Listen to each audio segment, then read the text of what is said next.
تو ان سب لوگوں کو ایک امبریلا کے نیچے کرنے میں، ان سب کی بات سننے میں، سمجھنے میں، اور ان کو یہ سمجھانے میں کہ یونٹی میں ہماری بچت ہے، ہم نے اپنا بہت نقصان کر لیا، تو وہ اس طرح کی باتیں تو وہ کرتے تھے. تو آف کورس اگر ہم کسی انفارچونیٹ انسیڈنٹ، تو بہرحال ہے، اگر کسی مس ایڈونچر کی طرف ہم بات کی جو ہے وہ جو چیزیں سامنے آتی بھی ہیں، تو پھر اس میں بات پھر یہی آئے گی کہ ایک بندہ جو کہ کسی بھی قوم کو، نیشن کو یا ایک ملک کو پیروں پہ کھڑا کرنے کی کوشش کر رہا ہے اور کسی سیدھے راستے پہ لے جانے کی کوشش کر رہا ہے، اس کو راستے سے ہٹا دیا گیا ہے. لیکن فی الوقت جو ہے ایسی کوئی بات آف کورس ہمارے پاس موجود ہی نہیں ہے، تو ہم اس پہ نہیں یہ بات کر سکتے. لیکن اگین اس میں بھی ایک پوائنٹ ہے، وہ یہ ہے کہ عموماً ایسا نہیں ہوتا کہ ٹاپ براس جو ہے اس کو ایک ہی جہاز میں بٹھا دیا جائے. یہ بھی چشتی صاحب اس پہ بہتر جو ہے وہ فرما سکیں گے، بتا سکیں گے کہ یہ سب بھی اکٹھے ایک ہی اس میں کیوں بیٹھے ہوئے تھے، پھر اس میں کون شامل تھا، اور پھر یہ کہ اگر میل فنکشن ہوا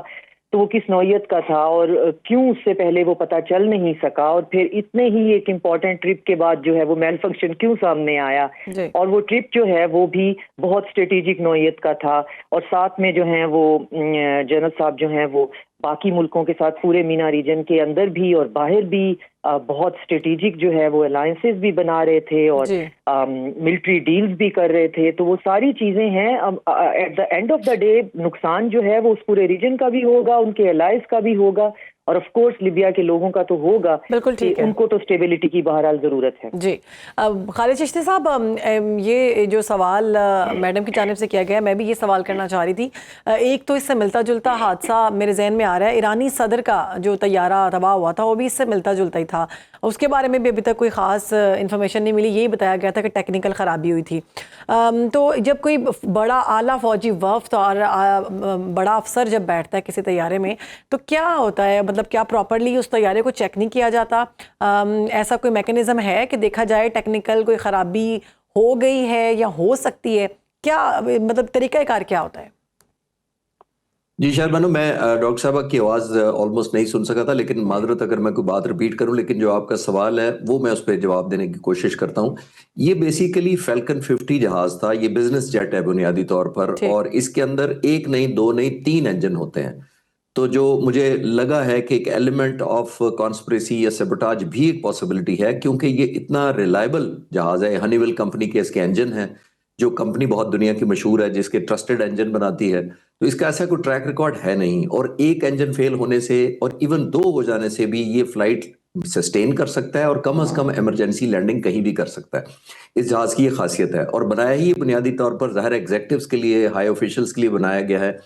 تو یہ اس کا تینوں انجنز کا اکٹھے چلے جانا، یا الیکٹرک مال فنکشن ہو بھی جائے تو بیک اپ ہوتا ہے. ایسے جہازوں میں یہ نہیں ہوتا کہ اگر الیکٹرک مال فنکشن کہیں ہو جائے یا الیکٹریکل فائر ہو جائے، ایون انجن کی کوئی فائر ہو جائے تو یہ جہاز بخریت لینڈ کر سکتا ہے.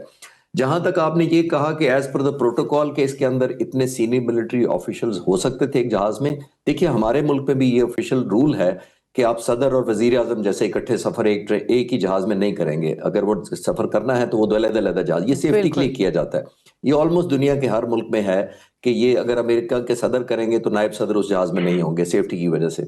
اب بہت زیادہ ان کا تو ظاہر ہے، امریکہ تو بہت زیادہ اپنی گاڑیاں بلٹ پروف اور کوئی تقریباً بہت زیادہ C-17 جیسے ٹرانسپورٹ جہاز کوئی 17 کے قریب لینڈ کرتے ہیں جب امریکن پریزیڈنٹ لینڈ کرتے ہیں کسی جگہ پر، جس کا مطلب یہ ہے کہ آنے سے پہلے وہ جہاز نکلتے ہیں، پھر بلٹ پروف گاڑیاں نکلتی ہیں، پھر بام پروف گاڑیاں نکلتی ہیں، پھر اینٹی فائرنگ اسکواڈ نکلتا ہے، پھر جو بھی سیکورٹی کا ان کا، دیٹ مینس وہ تو چلے سپر پاور ہے. لیکن یہ جو جہاز میں آپ سے کہہ رہا ہوں کہ فیلکن 50 یہ بہت ٹرسٹڈ جہاز ہے، اس کا ٹریک ریکارڈ بہت اچھا ہے. جیسے میں نے کہا کہ تینوں جہازوں کا، تینوں انجنز کا مال فنکشن کرنا مجھے بڑا لیس لائکلی لگتا ہے. ابھی تو انویسٹیگیشن ہے، اس لیے میں جمپ نہیں کرنا چاہتا. ڈاکٹر صاحبہ کی جانب سے بھی یہی سوال کیا گیا ہے کہ تمام لوگ جو ہیں ان کو ایک طیارے میں کیوں بٹھایا گیا، یہ اہم سوال ہے، اور یہ کس کے کہنے پہ سب کچھ ہوا؟ دیکھیے اس میں ایسا کوئی ٹاپ ہیڈز نہیں تھے، آئی تھنک وہ خود تھے اور ان کے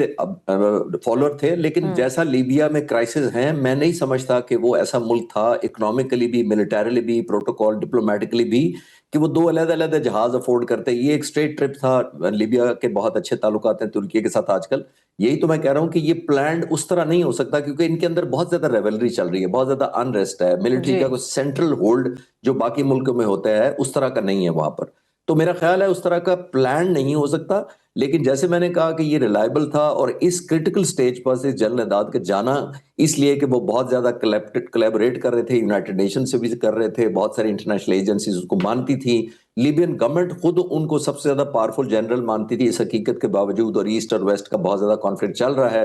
فریگمنٹڈ ان کی ملٹری ہے اس وقت، اس میں کوئی شک نہیں ہے، لیکن میرا خیال ہے کہ لیبیا کی ملٹری اتنی سٹرانگ نہیں ہے کہ وہ اتنے ایڈمنسٹریٹو یا سیکیورٹی یا سیفٹی ارینجمنٹ کرتی کہ 2 انڈیپینڈنٹ جہاز جائیں، کیونکہ اس وقت جیسے میں نے کہا کہ ان کی ملٹری بہت زیادہ لو پروفائل پر چل رہی ہے، ویپنائزیشن ہوئی ہے، فیتھ اور ٹرسٹ کا بہت زیادہ ڈیفیسٹ ہے، جی ہاں۔ تو ایسے ملک جب ہو جاتے ہیں تو اس کے اندر اس طرح کی سیکیورٹی اور سیفٹی کو مد نظر رکھنا یا انشور کرنا ہر دفعہ شاید ممکن نہیں ہوتا، تو ان کے ایک ٹپیکل حالات ہیں جس کے اندر ہمیں دیکھنا پڑے گا، اور اب ویسے بھی بلیک باکس مل چکا ہے اور تمام تر تحقیقات جاری ہیں، اور جو بھی ریزن ہوگا وہ سب کے سامنے آ جائے گا۔ بہت شکریہ ایئر کوموڈور ریٹائرڈ خالد چشتی صاحب اور ڈاکٹر شازیہ انور چیمہ صاحبہ ہمارے ساتھ اس سارے معاملے پر گفتگو کری تھی۔